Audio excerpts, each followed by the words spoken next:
மனிதன் முயற்சி செய்தால் அந்த இடத்த நீங்கள் 8000 ரூபா இல்லை 5000 ரூபா சம்பளம் வாங்குறீங்கல்ல, ஒரு தடவை யோசிச்சு 50000 ரூபாய்க்கு என்ன வேலை செய்யணுமோ அந்த வேலையை செஞ்சு பாருங்களேன். அல்லாஹ் தாலா உங்களை 50000 ரூபா வாங்குற இடத்துல உட்கார வச்சே தீருவான். இதுவே நீங்கள் 5 லட்சம் ரூபா சம்பளம் வாங்குற தகுதிக்கு வேலையை செஞ்சு பாருங்களேன். அல்லாஹ் தாலா 5 லட்சம் ரூபா தகுதிக்கு என்ன செய்வான்?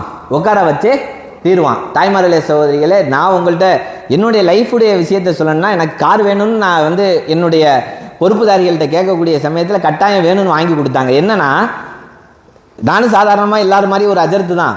அப்போ நான் காரில் தான் போவேன்னு நான் முடிவு எடுக்கிறக்கூடிய சமயத்தில் கார் வாங்கி கொடுக்கணுங்கிற ஒரு இடத்துக்கு வரும்போது நான் கார் வாங்குறதுக்கு தகுதியான வேலையை செய்கிறேங்கிறத தான் நான் உண்மையாக ஒத்துக்குவேன். அந்த வேலையை நான் செய்யும் பொழுது அந்த இடத்திலே அல்லாஹ் அமர வைப்பது அல்லாஹ்வுடைய பொறுப்பு. ஏன்னா இது அல்லாஹ் முஸ்லீமுக்கு மட்டும் சொல்லலை, அல்லைசல் இன்சானி இல்லா மாசா, மனிதன் என்று சொன்னால அவன் என்ன முயற்சி செய்யறானோ அந்த இடத்த கொண்டு போய் உட்கார வைக்கிறது அல்லாஹ்வுடைய வேலை.